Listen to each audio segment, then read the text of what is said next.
بسم اللہ الرحمن الرحیم۔ سورۃ المائدہ پارہ نمبر 6 میں اپنے پچھلے 2-3 لیکچرز میں مسلسل اللہ تعالیٰ جو ہے وہ حلال اور حرام کے متعلق مسلمانوں کو، امت مسلمہ کو متنبہ فرما رہا ہے کہ کون کون سی چیزیں حلال ہیں اور کون سی چیزیں حرام ہیں، اور حلال چیزوں میں بھی وہ کون سی چیزیں ہیں کہ اگر ان کے اندر کوئی ایسی ملاوٹ ہو جائے، یا ان کے جس طرح کوئی جانور ہے، کوئی بے شک وہ حلال بھی ہے لیکن اس کو ذبح کرنے کا طریقہ، یعنی کہ ذبح کرنے کے علاوہ اگر کوئی اور طریقہ اختیار کیا گیا ہو، یعنی کہ اس کو گلا گھونٹ کے مارا گیا ہو یا وہ خود گر کے مر گیا ہو، تو اس طرح کا حلال جانور بھی جو ہے وہ حرام ہو جائے گا۔ اور اس کے علاوہ ہم نے پڑھا کہ اگر کوئی جانور جس کو آپ نے سدھار رکھا ہے شکار کرنے کے لیے، مثلا کتا وغیرہ، تو اس کو اپنے شکار پر چھوڑنے سے پہلے بسم اللہ پڑھ کے شکار پر چھوڑیں، اور جب وہ جانور شکار کر لے تو پھر آپ اگر وہ شکار کو زندہ آپ کے پاس لے کے آئے تو بسم اللہ پڑھ کر اس شکار کو ذبح کر لے۔ لیکن اگر جانور شکار آپ کے پاس لے کر آئے لیکن اس وقت تک شکار جو ہے اس کی جان نکل چکی ہو، تو کیونکہ آپ نے جس شکاری جانور کو چھوڑتے وقت بسم اللہ پڑھی تھی، وہی بسم اللہ کافی ہو جائے گی اور وہ جانور آپ کے لیے حلال ہوگا۔ اور آج ہم سورۃ المائدہ آیت نمبر 5 سے اپنے لیکچر کا آغاز کریں گے، اور مزید احکامات کے متعلق ہم جانیں گے کہ حلال اور حرام میں اللہ تعالیٰ نے مزید کن کن چیزوں پہ قدغن لگائی، اور کون کون سی وہ چیزیں تھیں جو اللہ تعالیٰ نے مسلمانوں کے لیے حلال فرمائیں۔ اعوذ باللہ من الشیطان الرجیم، بسم اللہ الرحمن الرحیم۔ رب اشرح لی صدری ویسر لی امری واحلل عقدۃ من لسانی یفقہوا قولی رب زدنی علما۔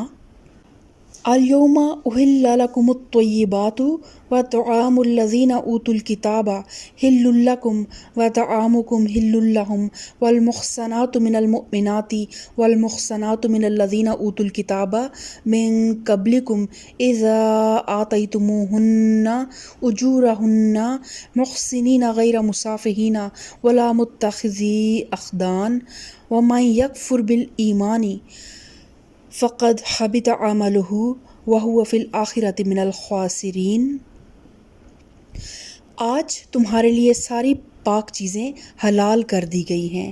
اہل کتاب کا کھانا تمہارے لیے حلال ہے اور تمہارا کھانا ان کے لیے، یعنی اہل کتاب کے کھانے میں ان کا ذبیحہ بھی شامل ہے۔ ہمارے لیے ان کا اور ان کے لیے ہمارا کھانا حلال ہونے کا مطلب یہ ہے کہ ہمارے اور ان کے درمیان کھانے پینے میں کوئی رکاوٹ اور چھوت چھات نہیں ہے۔ ہم ان کے ساتھ کھا سکتے ہیں اور وہ ہمارے ساتھ، لیکن یہ عام اجازت دینے سے پہلے اس فکرے کا اعادہ فرمایا گیا کہ تمہارے لیے پاک چیزیں حلال کر دی گئی ہیں۔ تو اس سے معلوم یہ ہوا کہ اہل کتاب اگر پاکی اور طہارت کے ان قوانین کی پابندی نہ کریں جو شریعت کے نقطہ نظر سے ضروری ہیں، یا ان کے کھانے میں حرام چیزیں شامل ہوں، تو پھر ان سے پرہیز کرنا چاہیے۔ مثلا اگر وہ اللہ کا نام لیے بغیر کسی جانور کو ذبح کریں یا اس پر اللہ کے سوا کسی اور کا نام لیں، تو اس کھانے کو وہ کھانا ہمارے لیے جائز نہیں ہے۔ اسی طرح اگر دسترخوان پر شراب یا سور یا کوئی اور حرام چیز ہو تو پھر بھی ہم ان کے ساتھ شریک نہیں ہو سکتے۔ اور اہل کتاب کے علاوہ دوسرے غیر مسلموں کا بھی حکم تو یہی ہے، لیکن فرق صرف یہ ہے کہ ذبیحہ صرف اہل کتاب کا جائز ہے جبکہ انہوں نے اس پر اللہ کا نام لیا ہو۔ رہے غیر اہل کتاب تو ان کے ہلاک کیے ہوئے جانور ہم نہیں کھا سکتے، کیونکہ جانور کے حلال ہونے کے لیے، حلال جانور کے حلال ہونے کے لیے بھی پہلی شرط یہ ہے کہ اس کو اسلامی طریقے سے اس کو ذبح کیا جائے۔ اور محفوظ عورتیں بھی تمہارے لیے حلال ہیں، خواہ وہ اہل ایمان کے گروہ سے ہوں یا ان قوموں میں سے جن کو تم سے پہلے کتاب دی گئی تھی۔ تو اس سے مراد یہود اور نصارہ ہیں، یہود اور نصارہ کی خواتین ہیں۔ نکاح کی اجازت صرف انہی عورتوں سے دی گئی ہے اور اس کے ساتھ یہ شرط لگائی گئی ہے کہ وہ محصنات ہوں، یعنی محفوظ عورتیں ہوں، بد کردار نہ ہوں۔ اس حکم کی تفصیلات میں فقہا کے درمیان اختلاف ہے۔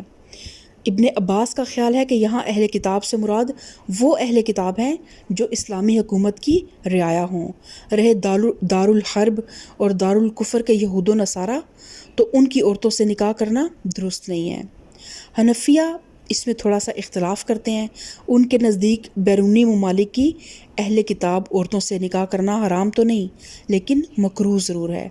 بخلاف اس کے سعید بن مسیب اور حسن بصری اس بات کے قائل ہیں کہ آیت اپنے حکم میں عام ہے، لہذا ذمی اور غیر ذمی میں فرق کرنے کی ضرورت نہیں ہے۔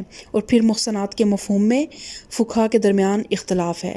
حضرت عمر کے نزدیک اس سے مراد پاک دامن، عزت مآب اور عصمت مآب عورتیں ہیں، اور اس بنا پر وہ اہل کتاب کی آزاد منش عورتوں کو اس اجازت سے خارج کرتے ہیں۔ یعنی حضرت عمر کے مطابق اہل کتاب کی عورتوں سے نکاح تو جائز ہے، لیکن ایسی عورتیں جو اپنی عزت اور پاک دامنی کی حفاظت کرتی ہوں، نہ یہ کہ وہ شتر بے مخار کی طرح کسی بھی حرام اور حلال کی قیود کی پابندی کیے بغیر آزاد منش زندگی گزارتی ہوں۔ اس قسم کی عورت کے ساتھ نکاح کرنا کسی مسلمان کے لیے جائز نہیں ہے اور پسندیدہ بھی نہیں ہے۔ یا ان قوموں میں سے جن کو تم سے پہلے کتاب دی گئی تھی، بشرطے کہ تم ان کے مہر ادا کر کے نکاح میں ان کے محافظ بنو، نہ یہ کہ آزاد شہوت رانی کرنے لگو یا چوری چھپے آشنائیاں کرو۔ اور جو کسی نے ایمان کے روش پر چلنے سے انکار کیا تو اس کا سارا کارنامہ زندگی ضائع ہو جائے گا اور آخرت میں وہ دیوالیہ ہو جائے گا۔ یعنی اللہ تعالیٰ نے آزادی تو دے دی، لیکن دیکھیں ایک مرد جو ہوتا ہے نا، وہ اپنی عورت کے دین پر ہوتا ہے، تو اس لیے پھر اللہ تعالیٰ نے ساتھ ہی ایک بہت واضح پیغام یہ بھی دے دیا کہ جو کوئی اپنی ایسی اہل کتاب کسی عورت سے نکاح تو کر لے، لیکن تنبیہ کے طور پر اللہ تعالیٰ پھر یہ بھی ارشاد فرما رہا ہے کہ ایسی عورت سے نکاح کرنے کے بعد جو شخص اس قرآن کی اجازت کا فائدہ اٹھائے تو پھر وہ اپنے ایمان اور اپنے اخلاق کی طرف سے ہوشیار رہے، کہیں ایسا نہ ہو کہ کافر بیوی کے عشق میں مبتلا ہو کر یا اس کے عقائد اور اعمال سے متاثر ہو کر وہ اپنے ایمان سے ہاتھ دھو بیٹھے یا اخلاق اور معاشرت میں ایسی روش پر چل پڑے جو ایمان کے منافی ہو۔ تو جو انسان ایسا کرے گا سمجھ لیں کہ اس نے اپنی آخرت کے ساتھ ساتھ اپنی آنے والی اولاد، اپنی نسل کی آخرت کو بھی برباد کر دیا۔ اس لیے نکاح کے معاملے میں جذبات سے زیادہ ہوش اور حواس کے ساتھ کام لینا چاہیے، اور ہمیشہ ایسے عورت کو یا ایسے مرد کو اپنے رفیق سفر کے طور پر چنے جو شریف اور ایماندار ہو۔ یا ایھا الذین آمنوا اذا قمتم الی الصلاۃ فاغسلوا وجوہکم وایدیکم الی المرافق وامسحوا برؤوسکم وارجلکم الی الکعبین۔ اے لوگو جو ایمان لائے ہو، جب تم نماز کے لیے اٹھو تو چاہیے کہ اپنے منہ اور ہاتھ کہنیوں تک دھو لو، سروں پر ہاتھ پھیر لو اور پاؤں ٹخنوں تک دھو لیا کرو۔ اگر جنابت کی حالت میں ہو تو نہا کر پاک ہو جاؤ۔ اگر بیمار ہو یا سفر کی حالت میں ہو یا تم میں سے کوئی شخص رفع حاجت کر کے آیا ہو یا تم نے عورتوں کو ہاتھ لگایا ہو اور پانی نہ ملے تو پاک مٹی سے کام لو، بس اس پر ہاتھ مار کر اپنے منہ اور ہاتھ پر پھیر لو۔ اللہ تم پر زندگی کو تنگ نہیں کرنا چاہتا، مگر وہ چاہتا ہے کہ تمہیں پاک کرے اور اپنی نعمت تم پر تمام کر دے، شاید کہ تم شکر گزار بن جاؤ۔ تو یہاں پہ اب اللہ تعالیٰ وضو اور غسل اور تیمم کے احکامات جو ہے وہ دوبارہ بتا رہا ہے۔ سورۃ النساء میں ہم ان احکامات کا مطالعہ کر چکے ہیں۔ میرے پارہ نمبر 5 کے لیکچر 4 میں آپ کو تیمم کے تفصیلی لیکچرز جو ہیں ڈیٹیل کے ساتھ مل جائیں گے۔ اور یہاں پر جو نبی کریم صلی اللہ علیہ وآلہ وسلم نے اس حکم کی جو تشریح فرمائی ہے، یعنی کہ کس حکم کی، کہ جب تم نماز کے لیے اٹھو تو چاہیے کہ اپنے منہ اور ہاتھ کہنیوں تک دھو لو۔ تو اس حکم کی جو تشریح نبی کریم صلی اللہ علیہ وسلم نے فرمائی ہے، اس سے معلوم ہوتا ہے کہ منہ دھونے میں کلی کرنا اور ناک صاف کرنا بھی شامل ہے۔ اس کے بغیر منہ کے غسل کی تکمیل نہیں ہوتی۔ اور کان کیونکہ سر کا ایک حصہ ہیں، اس لیے سر کے مسح میں کانوں کے اندرونی اور بیرونی حصوں کا مسح بھی شامل ہے۔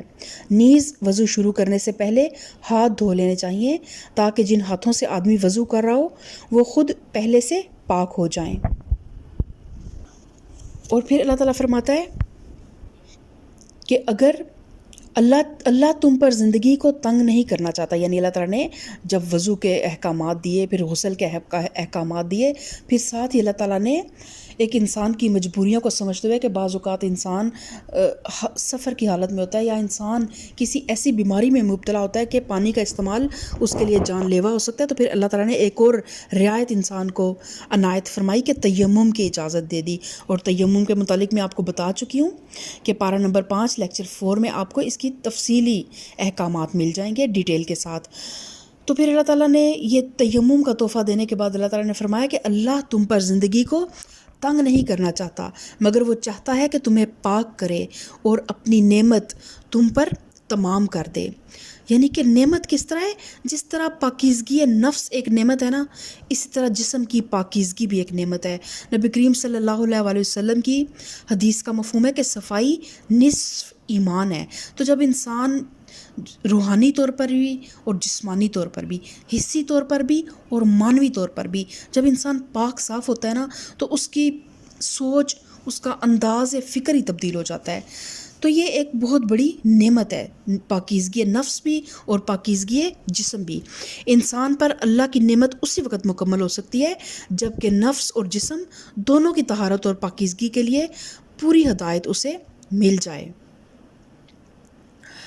اور پھر اللہ تعالیٰ فرماتا ہے کہ اللہ نے تم کو جو نعمت عطا کی ہے اس کا خیال رکھو اور اس پختہ عہد و پیمان کو نہ بھولو جو اس نے تم سے لیا ہے، یعنی تمہارا یہ قول کہ ہم نے سنا اور اطاعت قبول کی۔ اذ قلتم سمعنا واطعنا واتقوا اللہ ان اللہ علیم بذات الصدور۔ اور اللہ سے ڈرو اور اللہ دلوں کے راز تک جانتا ہے۔ تو جو نعمت اللہ تعالیٰ کیا فرما رہا ہے، اللہ نے تم کو جو نعمت عطا کی ہے اس کا خیال رکھو۔ تو کون سی نعمت اللہ تعالیٰ نے انسان کو عطا کی ہے؟ یہ نعمت کہ زندگی کی شاہراہ مستقیم تمہارے لیے روشن کر دی ہے اور دنیا کی ہدایت اور رہنمائی کے منصب پر تمہیں سرفراز کر دیا ہے۔ ایک تو تمہیں خود صراط مستقیم کی طرف تمہاری رہنمائی فرما دی ہے، پھر تمہیں یہ آنر دیا ہے کہ تم قیامت تک کے لوگوں کے لیے مشعل راہ بنو اور ان کو اس دین سے جوڑو، اللہ کی کتاب سے جوڑو اور ان کو اپنے رسول سے جوڑو اور ان کو ان کے رب کی معرفت کراؤ۔ پھر اللہ تعالیٰ فرماتا ہے یا ایھا الذین آمنوا کونوا قوامین للہ شہداء بالقسط۔ اے لوگو جو ایمان لائے ہو، اللہ کی خاطر راستی پر قائم رہنے والے اور انصاف کی گواہی دینے والے بنو۔ کسی گروہ کی دشمنی تم کو اتنا مشتعل نہ کر دے کہ انصاف سے پھر جاؤ۔ عدل کرو، یہ خدا ترسی سے زیادہ مناسبت رکھتا ہے۔ اللہ سے ڈر کر کام کرتے رہو، جو کچھ تم کرتے ہو اللہ اس سے پوری طرح باخبر ہے۔ انصاف کی گواہی دینے والے بنو، یعنی کہ اے لوگوں جو ایمان لائے ہو، اللہ کی خاطر راستی پر قائم رہنے والے اور انصاف کی گواہی دینے والے بنو۔ تو اللہ تعالیٰ نے صرف یہ نہیں فرمایا کہ آپ خود صرف انصاف کے راستے پر چلو، صرف اپنی آخرت کی فکر کرو اور اپنے اعمال پہ توجہ دو۔ اللہ تعالیٰ نے اس بات پہ صرف اکتفا نہیں کیا۔ اللہ تعالیٰ فرماتا ہے کہ انصاف کی روش پر چلو، بلکہ ساتھ یہ بھی فرماتا ہے کہ انصاف کے علم بردار بنو۔ تمہارا کام صرف انصاف کرنا ہی نہیں بلکہ انصاف کا جھنڈا لے کر اٹھنا بھی ہے۔ تمہیں اس بات پر کمر بستہ ہونا چاہیے کہ ظلم مٹے اور اس کی جگہ عدل اور راستی قائم ہو۔ عدل کو اپنے قیام کے لیے جس سہارے کی ضرورت ہے، مومن ہونے کی حیثیت سے تمہارا مقام یہ ہے کہ وہ سہارا تم بنو، اور تمہاری یہ گواہی محض اللہ کے لیے ہونی چاہیے، کسی کی بھی روح رعایت اس میں نہ ہو، کوئی ذاتی مفاد نہ ہو سوائے اللہ کی رضا اور اللہ کی خوشنودی کے۔ اور کسی گروہ کی دشمنی تم کو اتنا مشتعل نہ کر دے کہ انصاف سے پھر جاؤ، عدل کرو، یہ خدا ترسی سے زیادہ مناسبت رکھتا ہے۔ اللہ سے ڈر کر کام کرتے رہو، جو کچھ تم کرتے ہو اللہ اس سے پوری طرح باخبر ہے۔ جو لوگ ایمان لائیں اور نیک عمل کریں، اللہ نے ان سے وعدہ کیا ہے کہ ان کی خطاؤں سے درگزر کیا جائے گا اور انہیں بڑا اجر ملے گا۔ رہے وہ لوگ جو کفر کریں اور اللہ کی آیات کو جھٹلائیں تو وہ دوزخ میں جانے والے ہیں۔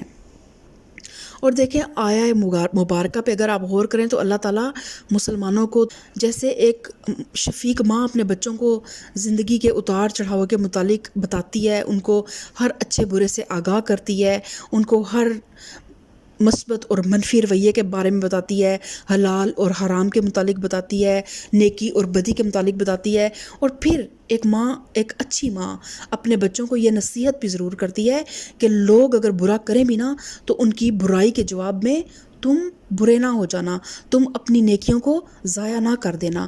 تو یہی انداز اللہ تعالیٰ کا بھی ہے کہ اللہ تعالیٰ فرماتا ہے کہ کسی گروہ کی دشمنی تم کو اتنا مشتعل نہ کر دے کہ انصاف سے پھر جاؤ، عدل کرو، یہ خدا ترسی سے زیادہ مناسبت رکھتا ہے۔ کہ خواہ وہ کوئی بھی گروہ ہے نا، آپ نے جب اس سے کوئی انتقامی معاملہ بھی کرنا ہے نا تو حد سے نہیں بڑھنا، اور عدل، چاہے ایک طرف آپ کا اپنا سگا بیٹا ہے اور دوسری طرف کوئی دوسرے گروہ کا انسان ہے، اور آپ کا بیٹا غلط ہے اور دوسرے گروہ کا جو انسان ہے وہ ٹھیک ہے، چاہے خواہ وہ اس کا کسی دوسری قوم سے تعلق کیوں نہ ہو، تو آپ نے کیا کرنا ہے؟ آپ نے انصاف کا علم بردار بننا ہے، اور کسی بھی تعصب سے بالا تر ہو کر، کسی بھی اقربا پروری سے بالا تر ہو کر، کسی بھی ذاتی فائدے سے بالا تر ہو کر ایک اللہ کا بندہ بن کے اللہ کے بندوں کو انصاف فراہم کرنا ہے۔ پھر اللہ تعالیٰ فرماتا ہے یا ایھا الذین آمنوا اذکروا نعمت اللہ علیکم اذ ہم قوم ان یبسطوا الیکم ایدیہم فکف ایدیہم عنکم واتقوا اللہ وعلی اللہ فلیتوکل المؤمنون۔ اے لوگو جو ایمان لائے ہو، اللہ کے اس احسان کو یاد کرو جو اس نے ابھی حال میں تم پر کیا ہے، جب کہ ایک گروہ نے تم پر دست درازی کا ارادہ کر لیا تھا مگر اللہ نے ان کے ہاتھ تم پر اٹھنے سے روک دیے تھے۔ تو یہ معاملہ کیا تھا؟ یہ اشارہ ہے اس واقعے کی طرف جسے حضرت عبداللہ بن عباس رضی اللہ تعالیٰ عنہ نے روایت کیا کہ یہود میں سے ایک گروہ نے نبی کریم صلی اللہ علیہ وسلم اور آپ کے خاص صحابہ کرام کو کھانے کی دعوت پر بلایا اور خفیہ طور پر یہ سازش کی کہ اچانک ان پر ٹوٹ پڑیں گے اور اس طرح اسلام کی جان نکال دیں گے، لیکن عین اس وقت پر اللہ کے فضل سے نبی کریم صلی اللہ علیہ وآلہ وسلم کو اس سازش کا حال معلوم ہو گیا اور آپ دعوت پر تشریف نہ لے گئے۔ تو اس آیہ مبارکہ کے بعد آگے جو مضمون ہے وہ پھر بنی اسرائیل سے ہی اللہ تعالیٰ کا خطاب ہے، تو اس لیے یہاں پر خطاب کا رخ جو ہے وہ بنی اسرائیل کی طرف پھیر دیا گیا ہے اور تمہید کے طور پر اس واقعے کا ذکر فرمایا گیا ہے، اور باقی آیات کا مطالعہ ہم اپنے اگلے لیکچر میں انشاءاللہ تعالیٰ کریں گے۔ آج ہم نے سورۃ المائدہ آیت نمبر 5 سے آیت نمبر 11 تک ہمارا لیکچر تھا۔ تو اللہ تعالیٰ ہمیں صحیح معنوں میں قرآن کو پڑھنے اور پڑھانے کی توفیق عطا فرمائے۔ اللہ تعالیٰ ہماری اس کوشش کو قبول کرے۔ اللہ تعالیٰ ہماری اس کوشش میں اپنی طرف سے خاص مدد اور خاص برکت شامل فرمائے۔ اللہ تعالیٰ ہمیں صراط مستقیم پہ چلنے کی توفیق عطا فرمائے، آمین۔ سبحان ربک رب العزت عما یصفون وسلام علی المرسلین والحمد للہ رب العالمین۔